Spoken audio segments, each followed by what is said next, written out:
class. Good morning. Good morning to you, ma'am. Even though you're not around here, but I still appreciate you. So, no, before we move on to our topic or jump on to our focus of the topic, no, mag-share ako ng word of the day.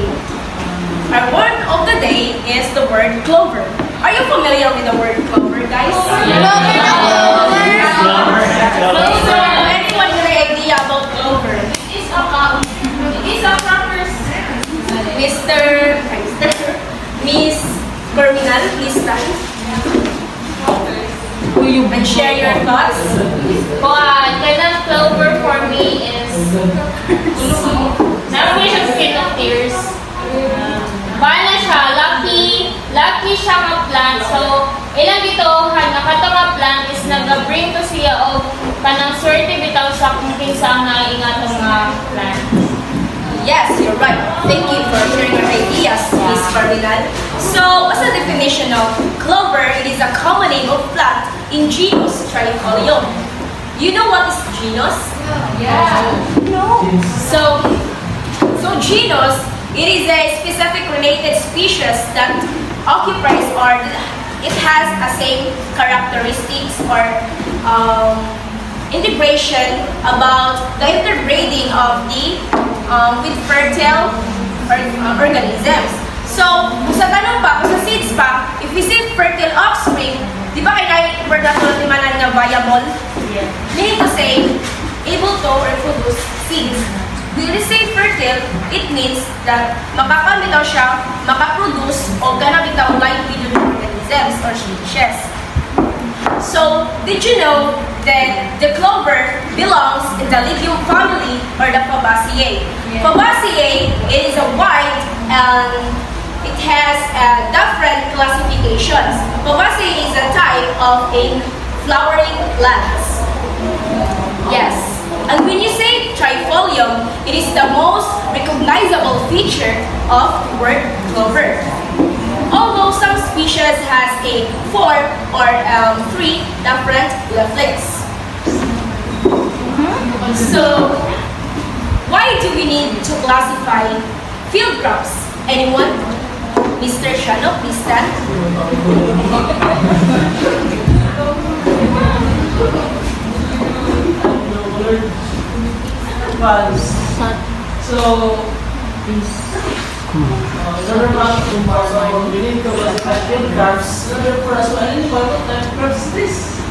Yes, you're right, precisely, no? So, correct ang gilingon ni Mr. Shano, no? Na para ma-organize na to.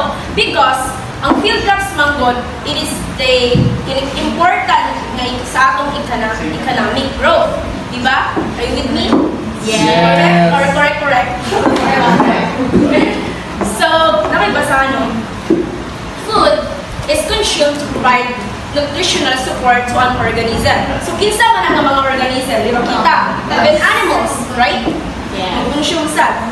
So, the primary source of food and feed are field crops with wheat, rice, maize, barley, sorghum, soybean, and sugarcane, and others. These field crops are a rich source of carbohydrates, and that is according to the South African School of Botany. So, let's move on. Not so much for that. Let's come up with the field crops. Next slide, please. So, field crops, it is grown on a baskel under field condition. When we say baskel, widespread without rich for mice. And then they are mostly seasonal. When you say seasonal, it means na siya yung mga seasons na ginagawa. Yes. Di ba kailangan siya yung long and short season? And then, any of the herbaceous plants grown on a large scale in cultivated fields such as primarily green, forage, sugar, oil, or fiber crops. Now, question. Kinsa man diri ang nakahibal or knowledge about herbaceous plants? Miss Vistal? Herbaceous. Herbal capsule. Kasama pa natin biology class namin di paano mga herbaceous plants. Ibig sabihin, hindi sila, pwede naman, nabilong niya sila sa herbal.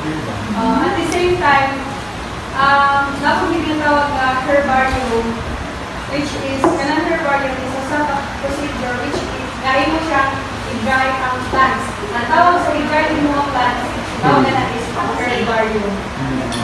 main of urban. Hindi na siya only herbal. Pero, basta, Right. Basta kayo dahil ng plan. So, thank you, no, Ms. Vistal, sa interesting information about that. So, according to my research, so herbaceous plants, it is a type of non-woody plants. So, meaning to say, na its stems is soft and flexible. So, field crops has 8 characteristics or classifications. First, cereal crops, pulse crops, all-seed crops, fiber crops, sugar crops, forage crops, green manure crops, and commercial crops. So, next slide, please. So, cereal crops. A cereal is one siya kana ang gamiton ni siya sa kanang ito maghimog beer sa mga palakubog din. Sa ingredients, ang taon ninyo sa flavor, di ba? Sinamay ng bag na barley mo din. Daghan na siya, daghan na siya uses. Kayo ba o ano? Yes. Kalit sa beer. Pero mostly lang, yes, tinood. Ang barley sad is kanaang used for medicinal purposes. Yes. And then used, pero mas si Jamas, siya sa mga different cuisines ba? Sabi siya Kanang toppings nila, barley. Then next is, Ang mga kalam. ang kaning major, di ba kay, lang mo na nga, kaning mga major millets o minor type, wala rin siya dali lang. Kay mostly man jud, ang kaning mga millets is, nari siya sa India, particularly in the southern states. Ay, kay Mark, one na sila. Bago taga po siya sa cuisines, sa mga cuisines. Yes.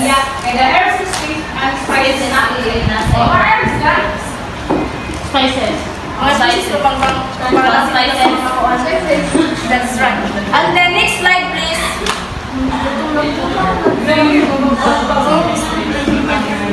Now, let's proceed to the pulse crops.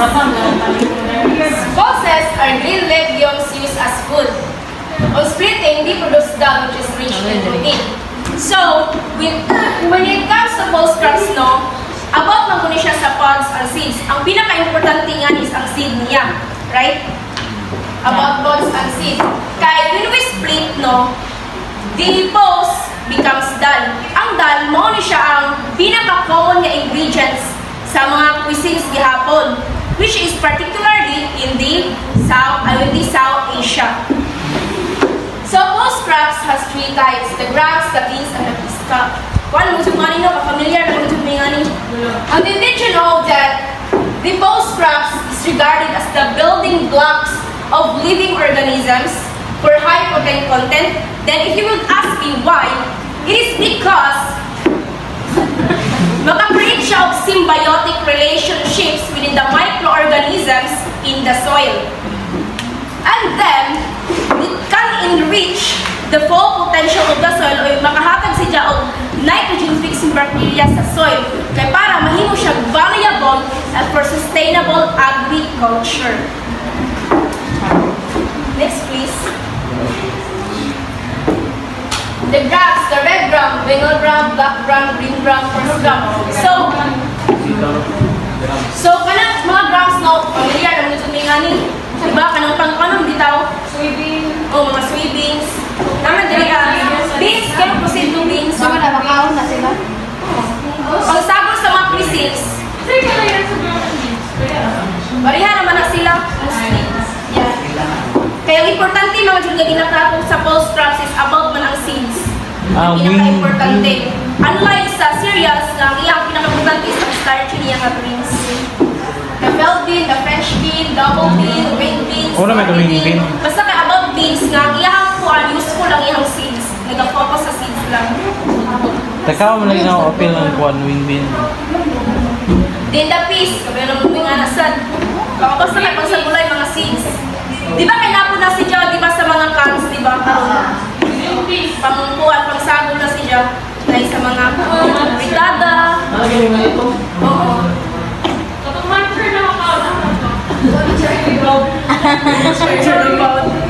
So, ang ako rin sa inyo no is, kanang dapat, when we classify crops, no, dapat hindi na to siya ignon as tungod kay ang grass namo siya daghang classification ang grass. Di ba kay kung yung grass kay unwanted crops man ang inyong pagkuanda jud. Ana grass nabilong na siya sa grass kay tungod unwanted manghapon na siya crops. Nga without even knowing ang kanida nga mga grass is natin siya useful sa atong economic growth.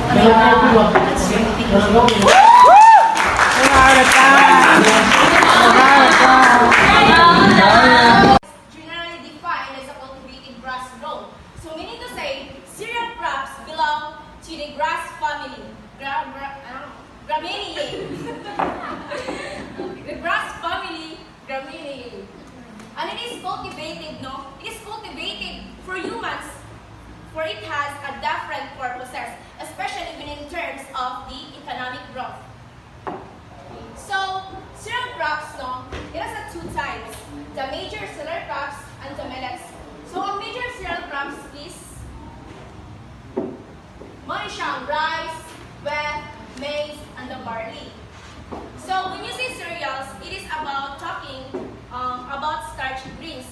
Hibali, ang iyang pinaka-important yung component sa cereals, iyang starchy grains. So, di ba, sa rice, kung sa man, di ba ang pinaka-importante, di ba ang cereals food kay, ni-grow ni siya through its edible seeds. Di ba, sa gilaw po ni Sir Vermont, kagain na nga ang rice is our staple food, right? Yes. Then ang wet food, familiar mo ni? Di ba ang wet kay manang himungon ni siya harina? Then the maize, syempre maize, the zea maize, the mais. So did you know sad na ang mais is a source of food, the fiber, and the biofuel? So which is why, nga nung makaingon man tang ang mais is ma-consider nato siya as a source of biofuel.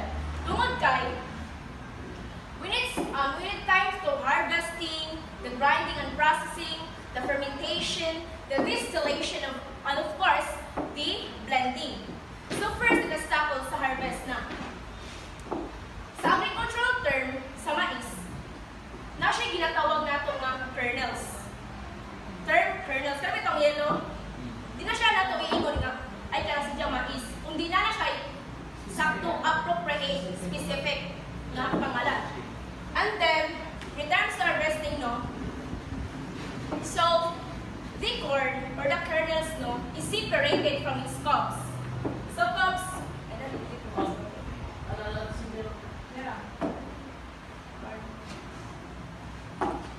so, for the information of everybody, in this agricultural term, cobs,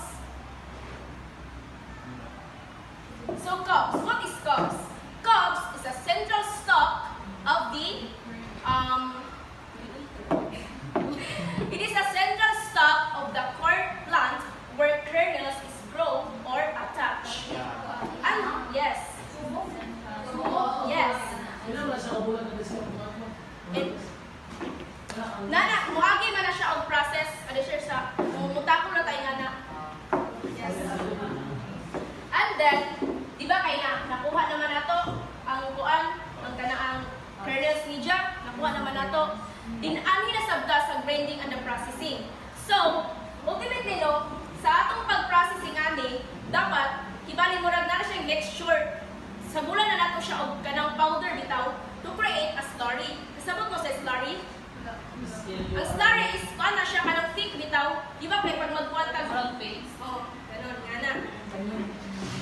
And then, when it comes to its kaniyang fermentation, sa bulan na to siya yes. O sa bulan na to siya yes kay karang kan bitaw ang yes manggod kung sa rule sa yes no.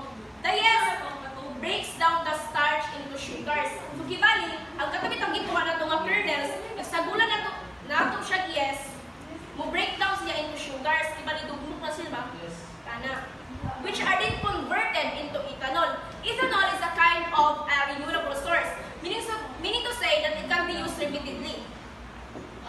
And then converted into the carbon dioxide. And then the last is the distillation. The fermented mixture is distilled to separate the ethanol. So kibali murag na siya result the product na no di ba kay dugmok man to. And then na-distilled naman siya. Separate na nimo ang ethanol from the water and other byproducts. And then, ang last process is the blending.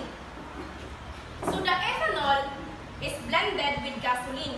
So dili sa ingon nga if na nato makaproduce ng ethanol is magamit na lang siya. In order for us nga para mo-under ang atong mga sakyanan, ang ethanol is atong sagulan og gasoline. Yes. In order for the mo nang atong giingon nga fuel blending that can be used in vehicles. So sabot na guys. This is fair, Mr. Ang ethanol ba nga nasa content ng alcohol ay sanitizer ba? Yes, nasad na kay because